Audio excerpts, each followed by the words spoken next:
বাইজিদ বুস্তামি রহমাতুল্লাহি আলাইহি আল্লাহ যদি ধরে সে ছাড়ার কোনো পথ নেই। আর আল্লাহ যদি ধরে না তাহলে কাহারও দরবার শক্তি নাই। আল্লাহ যদি দয়া করে তাহলে আল্লাহু আকবার যে কোনো একটা তুচ্ছ বিষয় নিয়ে আমাকে আপনাকে মাফ করে দিতে পারেন।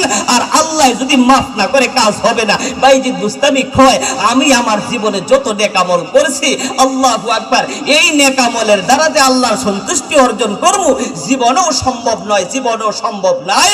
তবে একটা জিনিসের মাধ্যমে আমার মওলা পাকের সন্তুষ্টি অর্জন করতে পারবো, তার নৈকট্য হাসিল করতে পারবো। আল্লাহ বলেন কোন বিষয়? যে আমি আমার জীবনে যত নেক আমল করছি এই নেক আমল দিয়ে আল্লাহ সন্তুষ্টি অর্জন করা যায় না। তবে আমার ঈমান যে আছে ওই ঈমানে আমি বলছি লা ইলাহা ইল্লাল্লাহ, আল্লাহ ছাড়া কোনো মাবুদ নাই, কোনো শক্তি নাই, কোনো ইলাহ নাই।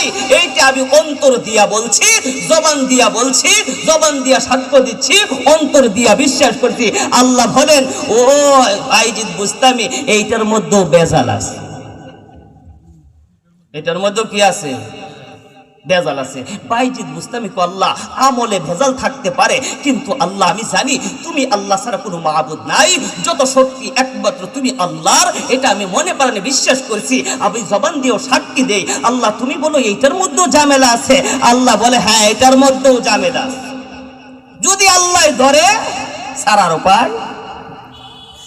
বাইজিদ বুস্তামি রহমাতুল্লাহি আলাইহি বলেন আল্লাহ আমার ঈমানে কি বেজাল, ঈমানে কি বেজাল আমার তো স্মরণ হচ্ছে না, মেহেরবানি কইরা যদি তুমি বলে দিতে। মহান আল্লাহ পাক রব্বুল আলামিন বলে ও বাইজিদ শুনো, তুমি একদিন রাতের বেলা ঠান্ডা একটু দুধ খাইছিলা, তোমার পেট খারাপ হয়েছিল, তুমি বলছিলা ঠান্ডা দুধ খাওয়ার কারণে আমার পেট খারাপ হয়েছে। ও বাইজিদ বলো তো দেখি লা ইলাহা ইল্লাল্লাহ রইছে সমস্ত ক্ষমতার মালিককে, সব কিছুর মালিককে আল্লাহ। তুমি যদি বলছো সব কিছুর মালিক আল্লাহ, অসুস্থ করার মালিক আল্লাহ, সুস্থতা করার মালিক আল্লাহ, কথা ঠিক কিনা? কিন্তু বাইজিদ তুমি বলছো দুধ খাওয়ার কারণে তোমার পেট খারাপ হয়েছে, দুধের কি এই শক্তি আছে?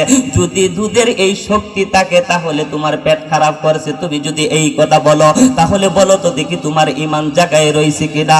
হযরত বাইজিদ বুস্তামি রাহমাতুল্লাহি আলাইহি বলেন আল্লাহ তাহলে তো আমার ঈমানেও বেজাল আছে গো মওলা, তাহলে এখন আমার কি উপায়? মহান আল্লাহ পাক রব্বুল আলামিন বলে ও বাইজিদ শুনো, একটাই আছে আমি আল্লাহর ক্ষমা পাওয়ার, সেটা হলো আমি আল্লাহর দয়া, আমি আল্লাহর দয়া।